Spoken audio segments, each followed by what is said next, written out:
G'day. Welcome to the first ever episode of Spectrum Uncensored. My name is Jamie Lee and I am the host, so you'll be seeing a lot of me. Spectrum Uncensored, I've designed it to help neurodivergent people tell their stories and experiences in a safe space to kind of help educate people and raise awareness around the neurodivergent world and community. I don't think it's very well represented, especially in this kind of format. So I'm really, really excited to get the project started. I'll be speaking to adults that are neurodivergent as well as parents of neurodivergent children. Often the people I speak to will be both. It's very, very common. I'll also be speaking to professionals that are relevant to the neurodivergent community. So people like psychologists, occupational therapists, speech therapists, that kind of thing. And as you, the listener, viewer, whatever platform you may be listening or watching this on, I want to be able to ensure that it is relevant to you. So if you're on our Facebook page, I often put up posts where you can comment questions on what you would like me to ask these professionals. I would really like to keep it relevant for you and fresh and, have you actually get what you want out of it rather than just assuming what you want out of it. So I think that's very, very important that we all work together really to get that information out there and help each other out. It takes a village, so they say. A little bit of background information on myself and my family. I was diagnosed late in life, 32 years old, I'm autistic and I have ADHD. So my first kind of introduction to the neurodivergent world was through my son. When I went through the assessment process with him, I kind of thought, am I? I think I might be. But I had a lot of trauma as a child, so I wasn't sure if what I was experiencing or why I was the way I was because of the trauma or because I was born different. So I went through the assessment process and sure enough, it's a bit of both really. So yeah, that's how that happened. My husband was diagnosed late in life too. He was 43, I think. He was diagnosed as autistic with ADD. So that's definitely interesting. We have our moments. It's a bit of a mixed bag in our household. Our son's also neurodivergent, so he tracked along normally and appeared neurotypical until he was about 18 months old. Up until that point, he was saying words, he was walking, he was feeding himself, waving, blowing kisses, that kind of thing. And then one day he just woke up and he didn't do it anymore. So he lost everything except the ability to walk. He's still nonverbal to this day. He's 10 years old. He was diagnosed as autistic with sensory processing disorder when he was 2 years, 3 months or so. At the age of 5, he was diagnosed as ADHD. And then when he was 9, he was diagnosed with PTSD, which was unfortunately induced through trauma. So that is what that is. And yeah, so as I said, to this day, still nonverbal.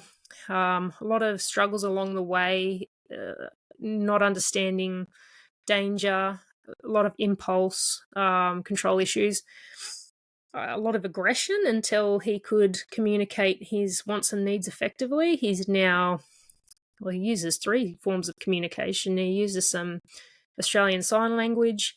He uses PEX cards, which stands for Picture Exchange Communication System. And they're pretty much just laminated photos. And he will tell us what he wants and he needs using photos. He also has an AAC, which is a device that looks like an iPad. It's literally the PEX form in digital. And when he presses the buttons and with the photos, it says the word. Very, very good with that. He's so quick. It's ridiculous. So he's picked up on that very, very quickly. And as he has learnt to communicate his wants and needs, his aggression has lessened and lessened over time. So he's fully toilet trained.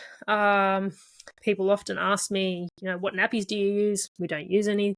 He was toilet trained just before his 4th birthday. So it was a hard slog. It was not easy, but anything is possible. So if you're struggling with that, all I can say is it's possible.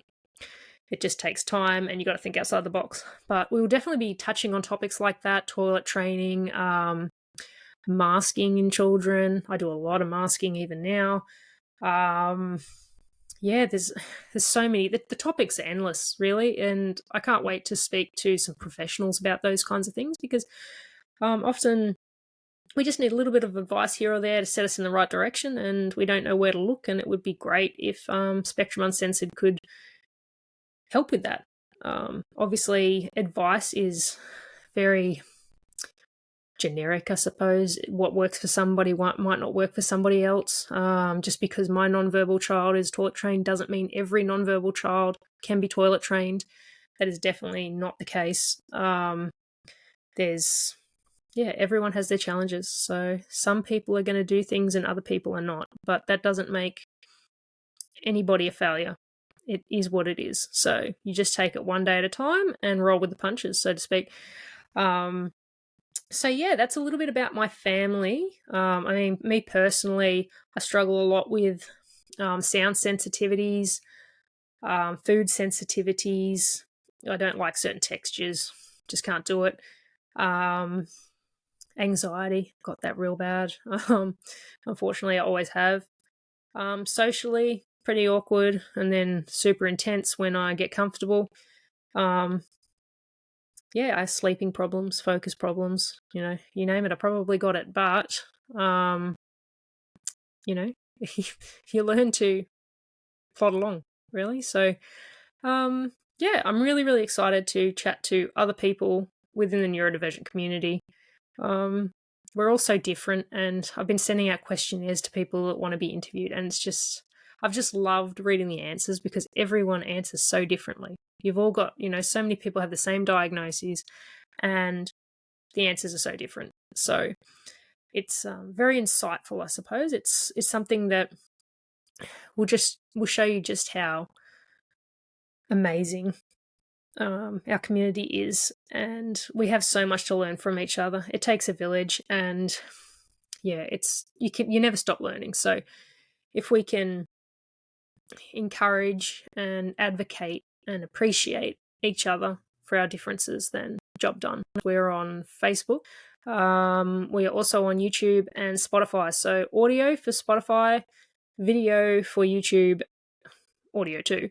And Facebook is probably the best place to stay up to date with things because I can post and stuff. Obviously subscribe to YouTube and Spotify because it will then alert you when we have posted new podcasts. I'll post a podcast once a week on a Friday, and those podcasts will be speaking to people that are neurodivergent or parents of neurodivergent children.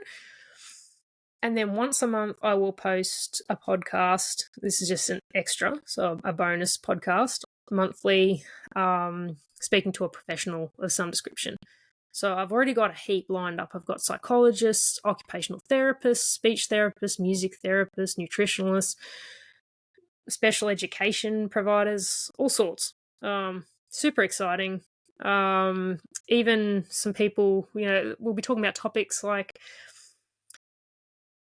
stuff to do with older people, not necessarily children, because I find that adults on the spectrum are left behind. Once they hit a certain age, it's like they're not cute anymore. So, it's almost like they think we grow out of it, but we don't.